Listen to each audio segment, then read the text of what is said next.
En une fraction de seconde, il y eut le Big Bang. Et l'univers est né. En un battement de cils, vous n'avez pas idée de tout ce qu'il peut se passer. Comment sommes-nous arrivés sur Terre?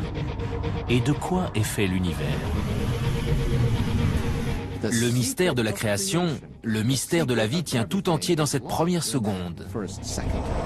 La science est sur le point de découvrir ce qui s'est passé lors de l'instant le plus déterminant de toute notre histoire.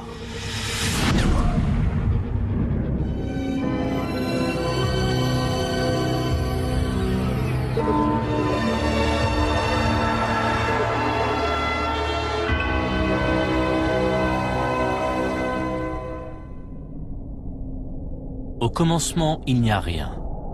Pas de matière, pas d'énergie, ni même de vide, car l'espace n'existe pas. Le temps ne s'écoule pas, car il n'existe pas non plus. Soudain, venue de nulle part, surgit une boule de feu plus petite qu'un atome. Elle est 10 billions de fois plus chaude que le centre du Soleil. C'est l'explosion de ce point, plusieurs millions de fois plus petit qu'une tête d'épingle, qui va engendrer l'univers.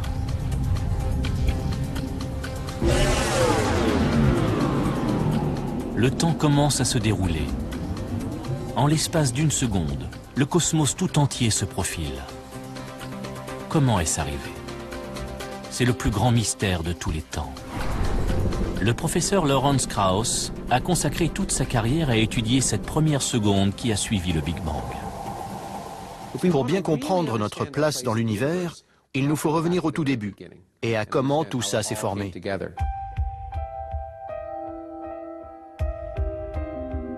S'interroger sur l'origine de l'univers est une préoccupation relativement nouvelle. Car si la théorie du Big Bang est aujourd'hui largement acceptée, elle est née il y a seulement un siècle. Notre connaissance de l'univers est très récente. Il y a 80 ans, les scientifiques pensaient que l'univers était statique et qu'il existait depuis toujours. Tout cela change en 1929.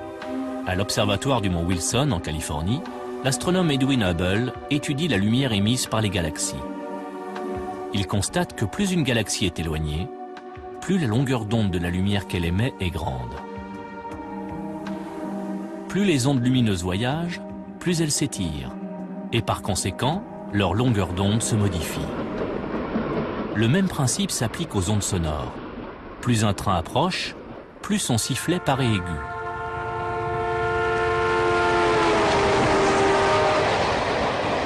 Plus il s'éloigne, plus il devient grave. Plus le train est loin, plus la distance parcourue par les ondes sonores pour atteindre notre oreille augmente. Les ondes sonores s'étirent, ce qui donne un son plus grave. Quand une galaxie s'éloigne de nous, ces ondes lumineuses s'étirent, devenant plus longues et plus rouges. On parle alors d'un décalage spectral vers le rouge. Si on regarde le spectre visible, il y a le rouge à une extrémité et le bleu à l'autre. La radiation rouge a une grande longueur d'onde, tandis que la radiation bleue a une longueur d'onde courte. Et quand on observe l'univers, on voit les radiations des galaxies lointaines s'étirer et leur lumière devenir rouge.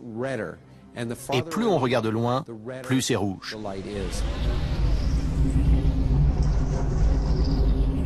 Les galaxies qui nous entourent présentent ce décalage spectral. Si on regarde un peu partout les galaxies lointaines, elles s'éloignent toutes de nous. Presque toutes les galaxies s'éloignent à la vitesse d'1,6 million de kilomètres à l'heure. Or, si ces galaxies s'éloignent les unes des autres, il y a forcément eu un moment où elles étaient regroupées. L'univers se dilate à partir d'un point unique. C'est la première preuve que l'univers a eu un commencement. Les découvertes d'Edwin Hubble vont donner naissance à un concept révolutionnaire, la théorie du Big Bang. Les scientifiques pensent qu'au cours de la première seconde qui a suivi le Big Bang, les éléments de base de toutes les étoiles ont été créés. Pour prouver cette théorie, il faut mesurer le temps différemment. On parle de fraction de temps, plus petite que dans n'importe quel autre domaine. Plus petite que pour mesurer la vitesse d'une voiture de course ou d'un sprinter. Et nous avons découvert qu'il peut se passer bien plus de choses en une fraction de seconde, en un battement de cils, que vous ne pouvez l'imaginer. C'est ahurissant. Les heures, les minutes et les secondes sont les unités de temps qui règlent notre vie moderne. Mais les événements qui ont suivi le Big Bang se sont déroulés sur des durées bien plus courtes qu'une seconde. Pour analyser ce qui s'est passé, les scientifiques ont instauré une nouvelle unité, le temps de Planck. Un temps de Planck est égal à 10 puissance moins 43 secondes, c'est-à-dire un 0 suivi d'une virgule, puis 42 zéros et le chiffre 1. Difficile à appréhender. Pourtant, dans ce premier temps de Planck, il va se passer quelque chose qui va déterminer les 13,7 milliards d'années suivantes. De cette boule de feu vont naître les 4 forces fondamentales de la nature, celles qui sont à la base de tout ce qui nous entoure.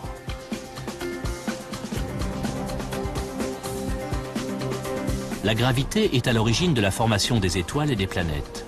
Elle influence la Lune et les marées et nous fait garder les pieds sur Terre. La force électromagnétique nous permet de nous éclairer, de connecter nos téléphones et d'utiliser nos ordinateurs. Et les 2 forces nucléaires, la forte et la faible, servent à la cohésion des particules qui constituent notre corps et alimentent la fournaise du Soleil. Nous sommes sur Terre parce que dans la seconde qui a suivi le Big Bang, ces 4 forces ont été créées. Sans elles, l'univers ne serait qu'un amas informe de radiation. Sans ces forces, il ne se passerait rien. Il n'y aurait pas de télé, pas de sport, pas d'amour, de haine, de tragédie humaine. Toutes ces choses qui font le sel de la vie. Lors du premier temps de Planck, ces 4 forces sont encore réunies en une seule et unique superforce. La gravité et les forces nucléaires et les forces électromagnétiques ne sont pas encore divisées. Le physicien Michio Kaku étudie la façon dont elles ont pris leur indépendance. Moi, je vois ça comme un cristal. Un superbe cristal symétrique dans lequel toutes les forces sont réunies dans leur élégante simplicité au commencement des temps.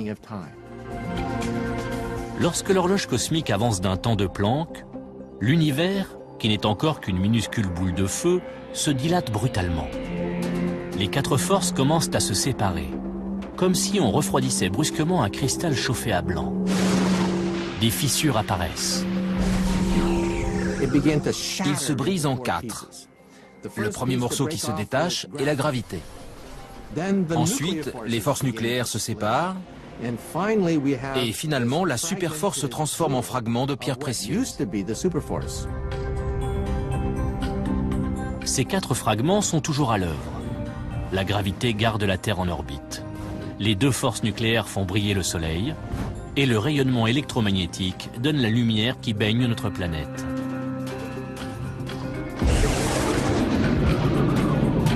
Notre voyage n'a débuté que depuis une fraction de seconde. Et déjà, les fondations de notre monde sont posées. L'univers n'est encore qu'une boule de feu, plus petite qu'un atome. Et sa température est de l'ordre de 1000 billions de degrés. Pour percer le mystère de l'expansion de l'univers, les scientifiques utilisent des télescopes si puissants qu'ils peuvent voir le passé. Lorsque l'astrophysicien David Spergel regarde le ciel, c'est l'histoire qu'il voit défiler. Quand on observe l'espace, on regarde dans le passé. La lumière voyage à une vitesse déterminée. Par exemple, la lumière du Soleil met environ 8 minutes pour nous parvenir. Nous voyons le Soleil non pas comme il est, mais comme il était il y a 8 minutes. Quand on regarde les étoiles, la nuit, elles sont peut-être à 10 ou 20 années-lumière. Nous les voyons comme elles étaient il y a 10 ou 20 ans. Plus on regarde loin dans l'espace, plus on se rapproche du Big Bang. La lumière des étoiles lointaines met des milliards d'années à nous parvenir. Elle s'étire tellement durant son voyage qu'elle se transforme en onde radio. Il faut des radiotélescopes pour les percevoir. C'est l'antenne Cornette de Holmdel, dans le New Jersey, qui a permis d'en savoir davantage sur le Big Bang.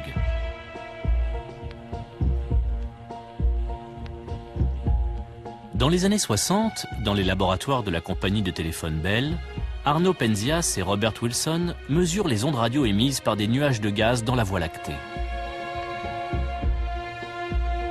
Mais l'antenne Cornette qu'ils utilisent capte des interférences. Voici ce qu'ils entendent. Et ça vient de toutes les directions. Partout où ils regardaient, ils entendaient ce même bruit de fond. Ça n'était pas logique. Ils ont d'abord cru à un défaut de l'antenne. Ils l'ont nettoyée, enlevé les fientes de pigeons qui pouvaient créer des interférences. Ils ont recalibré l'antenne, ils ont tout vérifié minutieusement. Mais le bruit de fond est toujours perceptible. Penzias et Wilson décident de se concentrer sur sa provenance.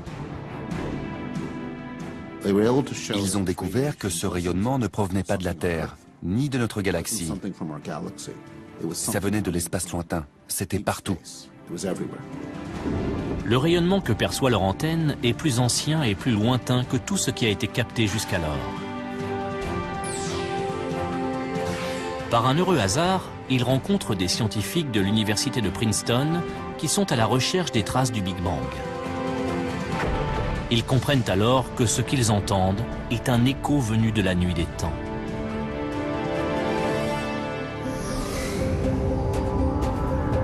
Le Big Bang a été si violent et si chaud que des reliquats de cette chaleur sont toujours présents. Au commencement, la chaleur prend la forme d'un rayonnement X très chaud. Ce rayonnement s'étire, se refroidit et se transforme en lumière visible, passant du bleu au rouge. Puis il se transforme en micro-ondes et enfin en ondes radio. Ce faible rayonnement touche la Terre en permanence. C'est ce qu'on appelle le fond diffus cosmologique.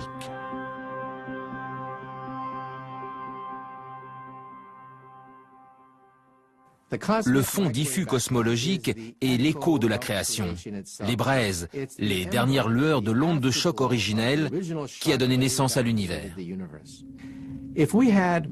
Si nos yeux étaient capables de voir ce rayonnement en micro-ondes, chaque soir on pourrait assister au Big Bang. En regardant le ciel, on pourrait voir une explosion.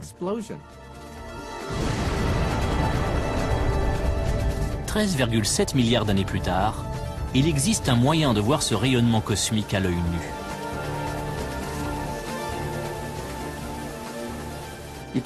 Sur votre télévision, quand vous changez de chaîne, un petit pourcentage de l'électricité statique que vous voyez est un rayonnement du Big Bang. Ce rayonnement cosmique est une porte ouverte sur le Big Bang. Il est également la preuve que l'univers est entré dans une nouvelle ère.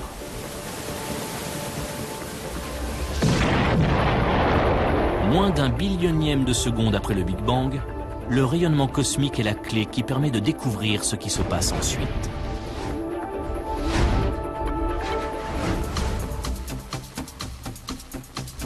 L'aiguille de notre horloge cosmique fait quelques petits bonds en avant et la boule de feu se métamorphose.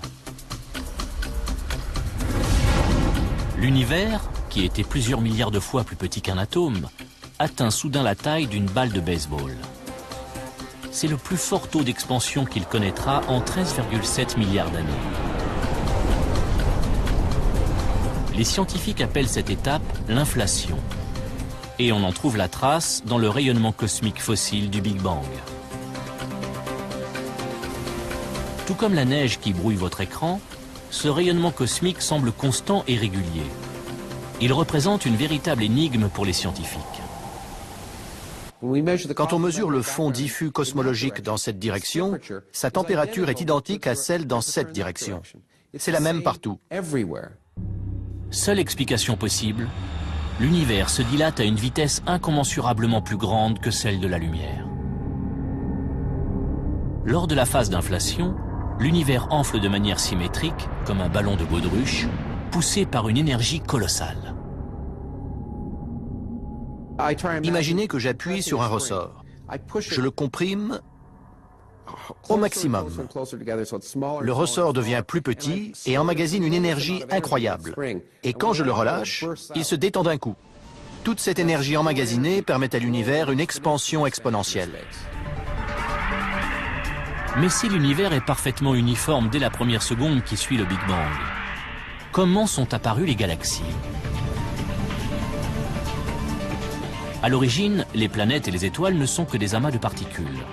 Avec le temps, ces particules de matière s'assemblent sous l'action de la gravité et constituent une masse solide. La Terre n'était au départ qu'un amas de particules qui se sont agrégées sous les effets de la friction et de la gravité. Et le Soleil, qui a rendu la vie possible sur Terre, n'était au départ qu'un nuage de gaz et de poussière. Mais comment au juste vont se former ces amas?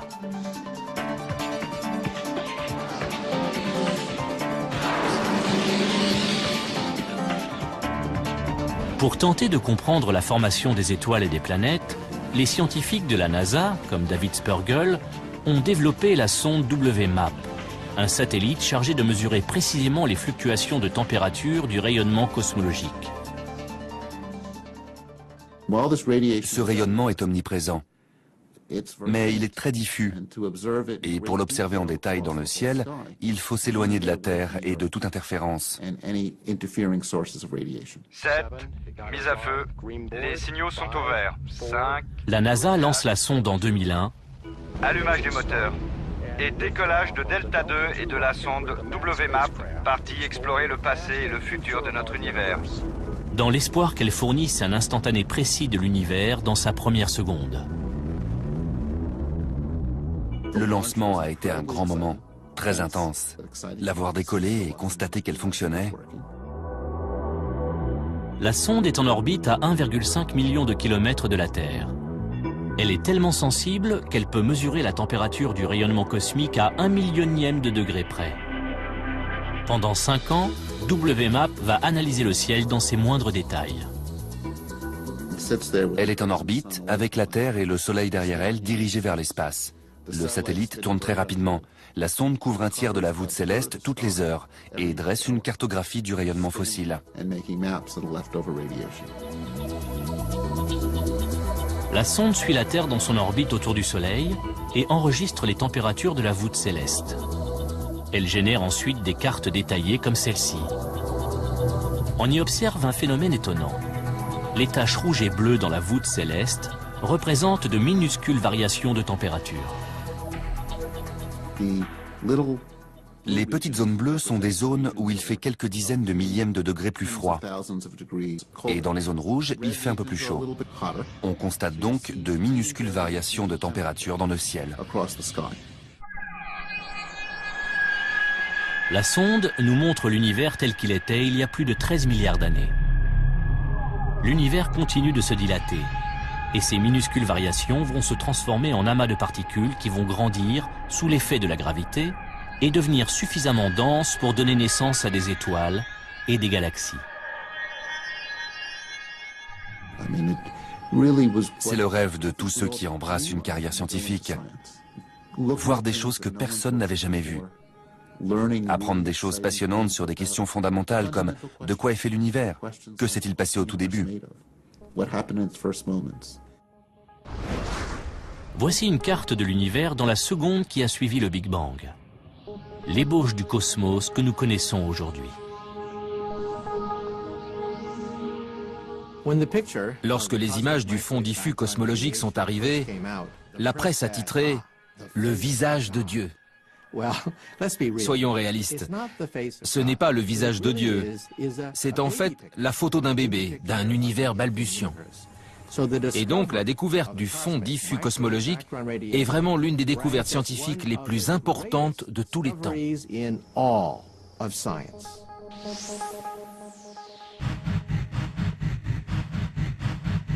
Moins d'un billionième de seconde après le Big Bang, l'univers se dilate encore. La boule de feu a désormais la taille d'un pamplemousse. L'univers grouille d'énergie et de radiation. Mais, à mesure qu'il se dilate et se refroidit, quelque chose de nouveau voit le jour.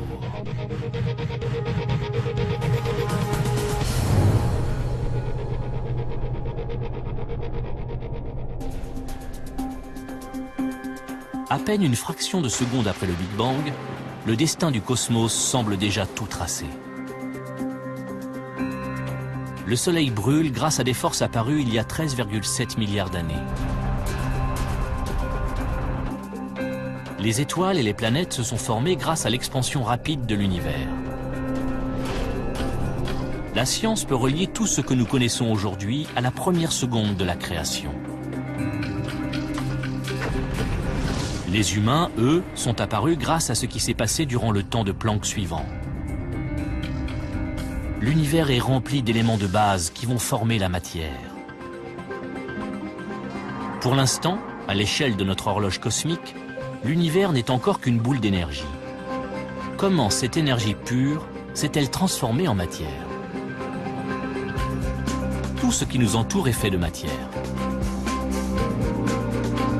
La chaise sur laquelle vous êtes assis, l'air que vous respirez, la planète tout entière, et la matière est constituée d'atomes. Dans la seconde qui s'écoule après le Big Bang, les ingrédients des atomes sont créés. Mais comment est apparue la matière?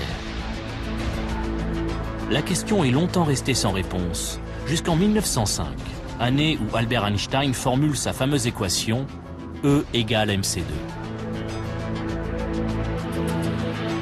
L'équation d'Einstein signifie que l'énergie E et la masse m sont deux formes différentes de la même chose. La matière et l'énergie sont interchangeables. Cette équation a par la suite été utilisée pour créer l'arme la plus dévastatrice de l'histoire, la bombe atomique. Celle-ci nous a donné un indice sur ce qui s'est passé lors de cette première seconde. Lors d'une explosion atomique, des particules de matière éclatent et libèrent une énergie phénoménale. Lors du Big Bang, c'est exactement l'inverse qui se produit. Une quantité énorme d'énergie se transforme en matière. Grâce à l'équation d'Einstein, on peut donc tirer la conclusion suivante. À mesure que l'univers se dilate et se refroidit, l'énergie pure du Big Bang se transforme en particules de matière. Matière dont nous sommes constitués. Notre odyssée n'a commencé que depuis quelques fractions de seconde. Les premières particules de matière apparaissent. L'univers est 1 million de fois plus brûlant que le centre du Soleil. Encore bien trop chaud pour que ces particules fusionnent. Les scientifiques se retrouvent aujourd'hui face à une énigme. À quoi ressemblait ce premier état de la matière? Et comment s'est-elle transformée en protons et neutrons qui forment tous les atomes de l'univers? Ça ne pouvait pas être des atomes. C'est comme si on mettait un glaçon dans un sauna, il fondrait immédiatement.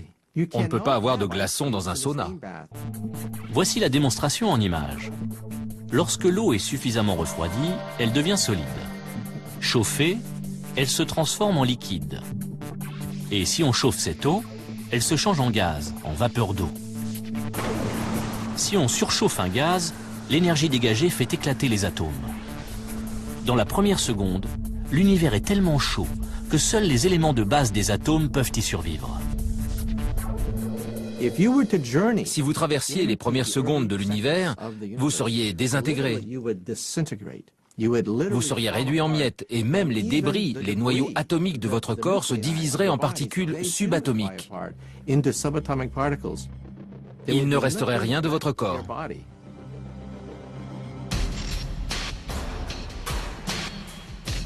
Il n'y a qu'un seul moyen de voir à quoi ressemblaient ces particules élémentaires de matière dans la seconde qui a suivi le Big Bang. Il suffit de recréer les conditions du Big Bang.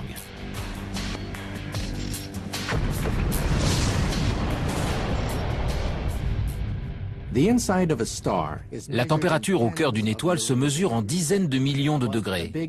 Mais le Big Bang se mesure en billions de degrés. Donc, le seul moyen de simuler l'instant de la naissance de l'univers, c'est avec un accélérateur de particules. En faisant entrer des protons en collision, on peut atteindre des températures qu'on n'a pas connues depuis la naissance de l'univers.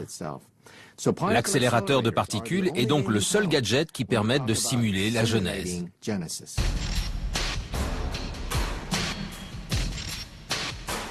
Voici le laboratoire national de Brookhaven, à Long Island. C'est là que se trouve le collisionneur d'ions lourds relativistes, ou RIC, un anneau de 3,8 km destiné à accélérer pratiquement à la vitesse de la lumière des noyaux lourds de cuivre ou d'or. Dans un accélérateur de particules, on fait entrer en collision des particules subatomiques, ce qui provoque une gigantesque pluie de débris. Et justement, nous voulons comprendre ce qui se passe à l'intérieur de cette collision. La collision dégage une énergie colossale. À moindre échelle, elle reproduit la naissance de l'univers dans la première seconde. Comment? En arrachant aux noyaux atomiques les protons et les neutrons dont ils sont constitués. Cette énergie est même suffisante pour faire exploser les neutrons et les protons. Cela libère les constituants élémentaires de la matière, de minuscules particules appelées quarks. Mais ils sont tellement petits et se déplacent tellement vite qu'ils sont difficiles à observer. Si les scientifiques arrivent à comprendre comment se comportent les quarks, ils résoudront le mystère de la matière. Leur découverte pourrait révolutionner la médecine et relancer le programme spatial. Le projet RIC est initié en l'an 2000. La collision de noyaux provoquant une explosion désordonnée de particules, les experts savent qu'il faudra attendre 5 ans avant que le RIC ne donne ses premiers résultats. Quand en 2005 les premières données tombent, c'est l'étonnement général. On s'attendait à découvrir un gaz en faisant entrer en collision des atomes d'or. Et on a été très surpris de découvrir qu'il ne s'agissait pas du tout d'un gaz. Ça ressemblait plus à un liquide. On a été vraiment surpris. Maintenant, si on veut envisager la naissance de l'univers, il va falloir oublier cette idée d'un gaz de particules subatomiques. Aujourd'hui, on sait que c'est plus comme un liquide, comme une soupe. Lorsque la matière apparaît pour la première fois dans l'univers, les quarks sont tellement denses et chargés d'énergie que l'univers entier ressemble à un liquide. L'univers est passé d'une boule de feu à une soupe de quarks en un clin d'œil. Un liquide chaud, dense et mouvementé. Il grouille de minuscules particules en constante interaction. Tandis que notre horloge cosmique affiche le millionième de seconde, l'univers continue de se dilater et de se refroidir. Il passe de la taille d'un pamplemousse à celle de notre système solaire. L'énergie pure s'est transformée en matière. Or, on sait que sans la matière, nous ne serions pas là. C'est d'ailleurs ce qui a bien failli nous arriver. Car au cours de cette première seconde, une menace plane sur la matière. Une guerre terrible se prépare. Une fraction de seconde après le Big Bang, l'univers est une gigantesque soupe de particules. Mais ces minuscules particules de matière vont devoir se battre pour survivre.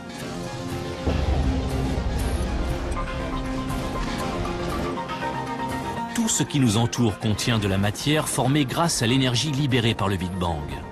Chaque molécule, chaque atome, chaque quark. Comment en sommes-nous arrivés à un univers constitué d'autant de matière? Voilà l'une des plus grandes questions de la science. Là encore, l'accélérateur de particules peut nous donner la réponse. Lorsque l'on recrée la première seconde du Big Bang, deux types de matière voient le jour à part égale. La première est la matière qui nous entoure, l'autre est son opposé, l'antimatière. Tara Shears, qui étudie la physique des particules, nous explique qu'il s'agit des deux faces de la même pièce. Cette pomme est constituée de matière. Nous savons que chaque particule de matière dans l'univers est associée à une particule d'antimatière créée lors du Big Bang. L'antimatière est presque identique à la matière, mais pas tout à fait. En fait, on dirait le reflet de la matière. Donc une antipomme ressemble à ça. Si l'univers était constitué d'antimatière, il ressemblerait à l'univers que nous connaissons. Vous et moi serions faits d'antimatière. Des anti-amoureux seraient assis dans des anti-voitures à regarder une anti-lune et à échanger des anti-baisers. Ce serait pareil en gros. Mais la matière et l'antimatière sont des ennemis jurés. Elles ne peuvent pas cohabiter. Lorsqu'une particule de matière rencontre une particule d'antimatière du même type, elles s'annulent. Elles explosent ensemble, elles se détruisent l'une l'autre. Toute l'énergie qu'elles libèrent provoque une gigantesque explosion d'une puissance incroyable.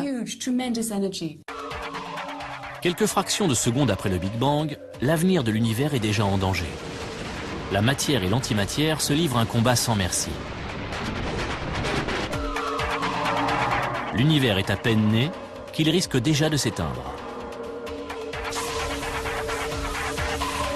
Lorsque la matière entre en collision avec l'antimatière, le résultat est explosif. Une boule de matière de la taille d'une pomme qui entrerait en collision avec son équivalent en antimatière libérerait autant d'énergie qu'une bombe nucléaire de 10 mégatonnes. Si on pouvait revenir au tout début de l'univers, juste après le Big Bang, on se retrouverait au milieu d'un véritable bouillonnement de matière et d'antimatière se détruisant l'une l'autre. On serait en plein cœur d'une bataille cosmique entre les deux camps. Toutes les particules se trouvant dans un état liquide super dense, la matière et l'antimatière entrent rapidement en collision et se détruisent mutuellement. Puisqu'elles sont en nombre égal et que toute particule de matière rencontrant une particule d'antimatière est détruite, toute la matière devrait logiquement disparaître aussitôt qu'elle est créée. Toute la matière aurait rencontré l'antimatière et elle se serait annihilée en produisant un rayonnement pur. Et j'allais dire, on vivrait dans un univers de rayonnement pur. Mais on ne pourrait pas y vivre puisqu'on ne serait pas là. Il n'y aurait qu'un rayonnement. L'univers est pourtant rempli de matière. Comment a-t-elle vaincu l'antimatière? C'est l'un des plus grands mystères de la science. D'après une théorie, l'antimatière serait moins stable et se désintégrerait plus rapidement, créant un léger déséquilibre entre matière et antimatière, ce qui expliquerait la victoire de la matière. Quoi qu'il en soit, il s'est passé quelque chose juste après le Big Bang qui a fait pencher la balance en faveur de la matière. La bataille a cessé à ce moment-là. Et il ne restait plus qu'une toute petite quantité de matière, et c'est cette petite quantité de matière qui constitue l'univers dans lequel nous vivons aujourd'hui. Ce qui veut dire que nous sommes les débris de cette guerre, le résidu, ce qui reste quand tout est fini. Ce sont ces résidus qui vont former tout ce qui nous entoure, de la Terre que nous foulons jusqu'aux galaxies les plus lointaines.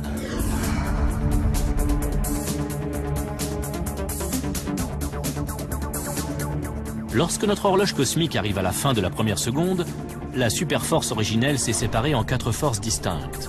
La matière a triomphé de l'antimatière. Et grâce aux infimes variations de température qui vont se répercuter dans l'univers, la gravitation va créer, au cours des milliards d'années à venir, des amas de matière qui formeront les galaxies.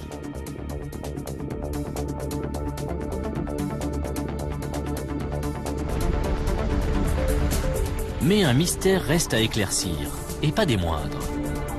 Nous savons comment les constituants de la matière se sont formés, mais nous ignorons ce qui donne sa substance à tout ce qui nous entoure.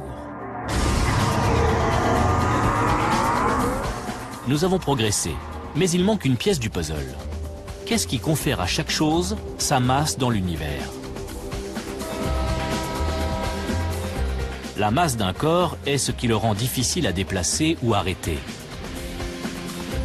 Lorsque nous sommes attirés vers le sol, c'est la gravité qui agit sur notre masse. Sur la Lune, la gravité est moins importante et les astronautes s'y déplacent plus lentement. Mais leur masse reste la même que sur Terre. Même un objet qui ne pèse rien a une masse. Lors de cette première seconde, quelque chose a conféré une masse aux particules. Mais les scientifiques ignorent encore quoi. Il y a un trou, une pièce manquante, la pièce centrale de ce puzzle. Que s'est-il passé au cours de cette première seconde? Si on le découvre, on pourra connaître les pensées de Dieu, comme disait Albert Einstein. La masse est le cœur même de la vie. Sans la masse, l'univers serait constitué uniquement de rayonnement. Et rien ne pourrait s'agréger pour former des objets, comme vous et moi, ou toutes ces choses qui rendent l'univers si intéressant. Ce serait un univers diffus, plein de rayonnement, mais sans aucun intérêt. Si on découvre comment la masse s'est développée aux premiers instants de l'univers, on aura percé le secret de la vie. Si les scientifiques ne parviennent pas à découvrir d'où vient la masse des particules, cette première seconde restera une énigme.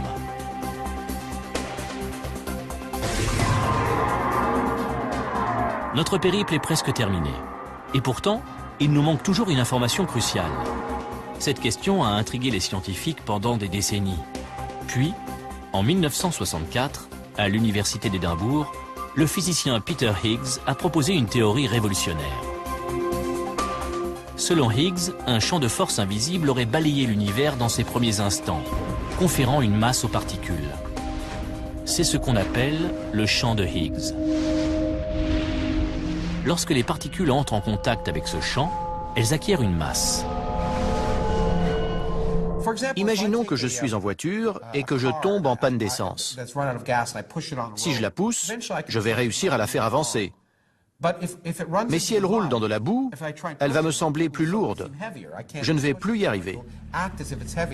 Eh bien, on pense que c'est un peu pour les mêmes raisons que les particules ont une masse. Il y a ce qu'on appelle le champ de Higgs, et les particules interagissent plus ou moins avec ce champ. Les particules qui interagissent le moins sont plus faciles à pousser et se comportent donc comme si elles étaient plus légères. Les particules qui interagissent le plus sont difficiles à déplacer et se comportent comme si elles étaient plus lourdes. Comme la boue, le champ de Higgs colle à tout ce qu'il touche. Lorsque des particules pénètrent dans le champ, elles acquièrent une masse.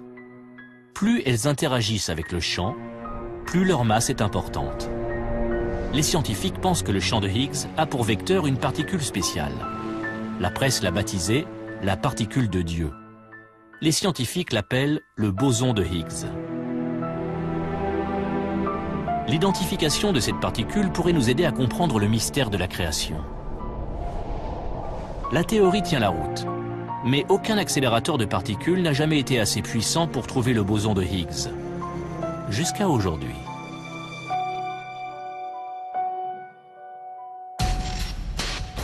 Enfoui sous terre, près de Genève, en Suisse, se trouve le dispositif expérimental le plus cher de l'histoire. Le Grand Collisionneur de Hadron, ou LHC. C'est le plus grand accélérateur de particules au monde, et notre meilleur atout dans la traque au boson de Higgs. Nous voulons voir si la particule de Higgs existe réellement. Et c'est pour ça qu'il faut construire ces accélérateurs gigantesques, pour voir si nous pouvons comprendre le mécanisme responsable de l'existence de tout ce que nous considérons comme dense et lourd dans l'univers.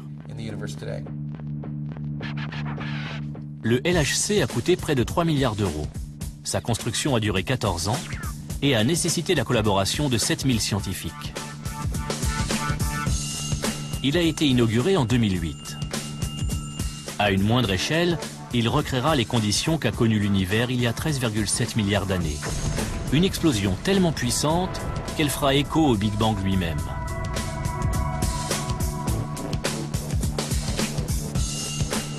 Si ça marche, les scientifiques comme David Evans pourront résoudre le dernier mystère de la matière. De même que nous repoussons les frontières de la science, nous devons repousser les frontières de la technologie. C'est non seulement la plus grosse machine au monde, mais c'est sans conteste la plus complexe. Enterré à environ 100 mètres sous terre, l'accélérateur forme un anneau de 26 km. À l'intérieur, 2 faisceaux de protons plus fins qu'un cheveu pourront être accélérés à une vitesse proche de celle de la lumière, plus de 299 000 km à la seconde. Le LHC fera se heurter les protons avec une énergie 7 fois plus grande que n'importe quel autre accélérateur. 300 billions de protons, répartis en 2 faisceaux cheminant en sens inverse, parcourront l'anneau et se percuteront au centre d'énormes détecteurs. Lawrence Krauss part inspecter l'un de ces détecteurs, de la taille d'un immeuble de 5 étages. Je me trouve dans ce qui a été décrit comme l'une des cathédrales gothiques du XXIe siècle. Ces structures gigantesques sont faites de milliers de tonnes d'acier, plus que la quantité de fer dans la tour Eiffel, et contiennent des dizaines de milliers de valves et de fils. Tout ça a été conçu par des milliers de physiciens de plusieurs centaines de nationalités et parlant des dizaines de langues différentes, au centième de millimètre près. Tout ça pour découvrir ce qui se passe là-dedans. Le long de l'anneau du LHC sont répartis 4 détecteurs géants. Celui dans lequel on espère observer le boson de Higgs est baptisé Atlas. Atlas fait la moitié de la taille d'un terrain de football et pèse aussi lourd qu'un sous-marin nucléaire. Il peut détecter 1000 milliards de collisions à la seconde. Lors d'une collision de protons, le choc sera tellement violent qu'il recréera en une fraction de seconde la matière, telle qu'elle était juste après le Big Bang. Une averse de particules fondamentales, comme les quarks. Dans les débris de cette explosion, les scientifiques espèrent trouver le mystérieux boson de Higgs. Mais vouloir dénicher une particule dans cette boule de feu revient à chercher une aiguille dans une meule de foin. Le boson de Higgs est tellement minuscule et a une durée de vie si courte que le détecteur ne pourra pas l'observer directement. Mais les scientifiques espèrent détecter la trace qu'il laissera derrière lui grâce aux caméras les plus sophistiquées du monde. Dans le sillage d'un avion, on voit un gigantesque panache de fumée. Mais où est l'avion? On ne le voit jamais. Il est trop petit. C'est le même principe pour les détecteurs. Les détecteurs ne peuvent pas voir la particule, mais ils peuvent détecter la trace laissée par la particule subatomique. Et en étudiant cette trace, nous pouvons déterminer de quel genre de particule il s'agit et sa vitesse.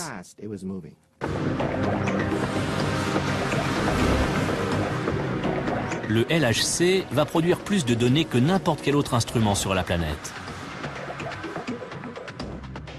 En une seule seconde, la quantité de données qui sera générée par les collisions et recueillie par les détecteurs sera plus grande que la quantité d'informations contenues dans toutes les bibliothèques du monde entier. Nous allons obtenir quelque chose comme 15 millions de gigaoctets de données chaque année. Si on devait mettre ces données sur des CD, on produirait chaque année une pile de CD d'environ 15 km de haut. Ces données nous livreront peut-être le secret de la masse, la pièce manquante du puzzle, et nous ouvrirons la porte vers la science du futur. Afin de traiter toutes ces informations, LHC utilise le plus grand réseau de superordinateurs du monde. Cela n'empêchera pas les recherches de prendre plusieurs années. Mais l'attente en vaut la peine.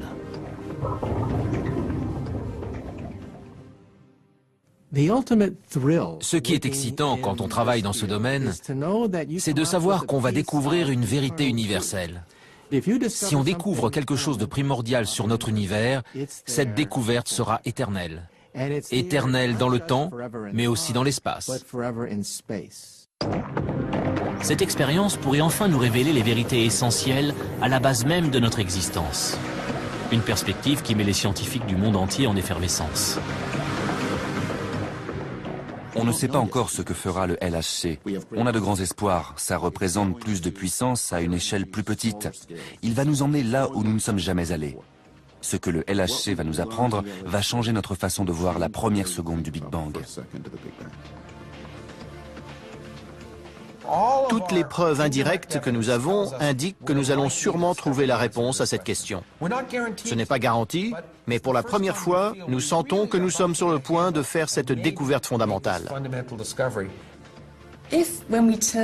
Si grâce au LHC, on trouve ne serait-ce qu'un élément de réponse à toutes ces questions, ce sera merveilleux pour nous de pouvoir étoffer notre connaissance de l'univers, de le comprendre encore mieux.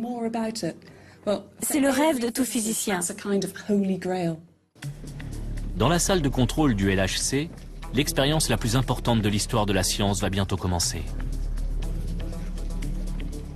Après les dernières vérifications, l'accélérateur est scellé, puis refroidi à une température plus basse que celle qui règne dans l'espace.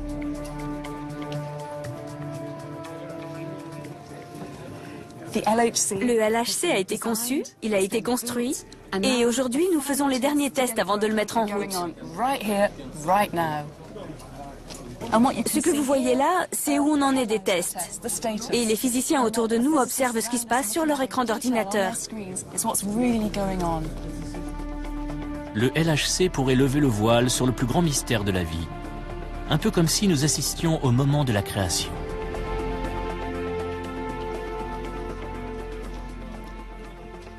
Si on observe le boson de Higgs, ce sera une découverte remarquable, car nous pourrons enfin répondre à cette question fondamentale: pourquoi sommes-nous là et pourquoi les particules ont-elles une masse? C'est difficile d'imaginer une question plus fondamentale que celle-là, et on est sur le point d'y répondre. Qui sait ce qui va se passer dans les 100 ou 150 ans à venir? Les découvertes que nous allons faire en physique nous serviront peut-être à aller voir s'il y a de la vie sur d'autres planètes, ou nous aideront à résoudre nos problèmes d'énergie. On ne le sait pas encore, c'est pour ça que c'est si palpitant. On ne sait pas ce qu'on va trouver. Si l'expérience est réussie, le LHC pourrait ouvrir une nouvelle ère scientifique. Mais si elle ne nous permet pas de trouver le boson de Higgs, nous ne saurons toujours pas comment la matière a acquis sa masse. Et l'énigme de la première seconde ne sera pas entièrement résolue. Il faudra proposer de nouvelles théories et concevoir de nouvelles expériences. Je suis lucide. Je suis conscient qu'on ne trouvera peut-être rien du tout. Ça pourrait engendrer une crise dans le monde de la physique. Ça pourrait mettre un frein aux sciences physiques. Si nos machines ne s'avèrent pas assez puissantes pour lever le rideau sur l'acte suivant et nous en apprendre davantage sur la matière et l'énergie. Une chose est sûre, grâce au LHC, les scientifiques vont quasiment toucher du doigt le Big Bang. L'accélérateur va revenir 13,7 milliards d'années en arrière pour recréer l'instant déterminant de la naissance de l'univers, la seconde qui a tout changé.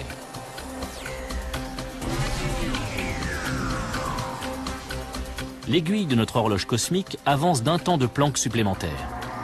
L'univers est maintenant vieux d'une seconde. Il fait environ 1000 fois la taille de notre système solaire et grouille de particules de matière.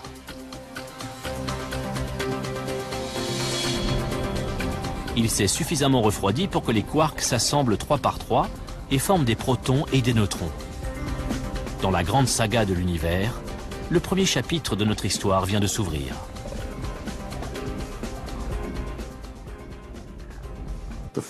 La première seconde de l'univers est un instant incroyablement important. C'est dans ce bref intervalle que toute la matière de l'univers a été créée, que tous les neutrons et les protons se sont formés. Tous les éléments essentiels qui composent l'univers aujourd'hui étaient déjà en place. Puis tout ça s'est développé. Dans les minutes qui suivent, l'univers se refroidit encore. Les protons et les neutrons constituent les premiers noyaux atomiques. 300 000 ans plus tard, le premier atome voit le jour. Puis, au cours des 200 millions d'années qui suivent, les étoiles se forment.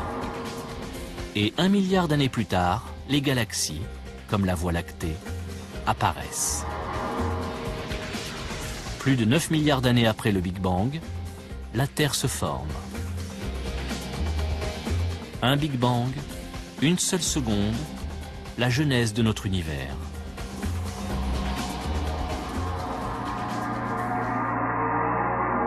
À la fin de cette première seconde, toute l'histoire cosmique est écrite, y compris l'avenir de l'univers.